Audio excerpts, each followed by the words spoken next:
Good day mga ka-easy. For today's video ay minabili nga pala ako sa Shopping Face Enhancer sa halagang 886 pesos. At bumili rin pala ako ng long stem side mirror sa halagang 288 pesos. Naka-assemble na nga pala tong face enhancer pagkatanggal nyo ng box. Fully adjustable nga pala tong face enhancer na to kung gusto nyo mababa or mataas. So tara, bibigyan ko nga pala kayo ng idea kung paano ito ikabit. So unahin nyo nga pala muna tanggalin tong 4 na bolts. Ayan nga pala yung bolts ng pang windshield. At pagtapos nyan, sinimulan ko na rin palang magtanggal ng windshield.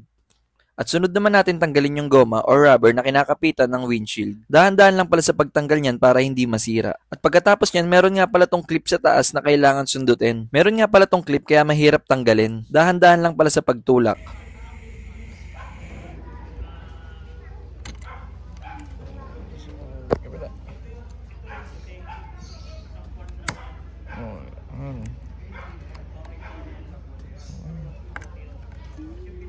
At napansin ko na kulang pala yung bolts na nabigay sa akin ng seller. At sinubukan ko tong bolts ng pang windshield at hindi kaya. Kapos siya mga ka-easy kaya bumili ako sa hardware ng bolts. Same size lang pala to ng pinakita ko sa hardware. Mas mahaba lang siya ng konti dyan sa bolts na pinakita ko. At ito nga pala yung difference nila. Ayan yung stock na bolts na nakakabit dyan sa may windshield. Tapos ito naman yung binili ko sa hardware. Ayan lang ang pinakita ko at meron naman daw. 11 pesos nga pala isa niyan kaya bumili ako ng 4. So kakabit ko na yung face enhancer. Sakto nga pala yung bolts dyan at sa taas nyo ilagay, huwag sa baba. At ayan kita nyo naman na mas fit siya kaysa dun sa may una. At ito naman yung stock na bolts. Pakita ko sa inyo kung gaano kakapos.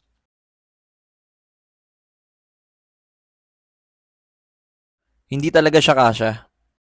So, kailangan ko talaga bumili ng bolts at mura lang naman.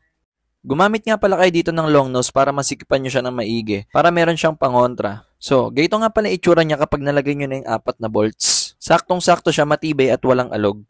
So, next step natin yung pagkakabitan ng windshield. Ginamit ko nga pala yung stock dito yung rubber. Hindi ko ginamit yung bolts na kasama sa face enhancer. Dahil baka mabasag yung windshield ko. Nasa sa inyo kung anong trip nyo ilagay. At ayan, binabalik ko na nga pala ulit yung windshield. Tinitignan ko kung sakto.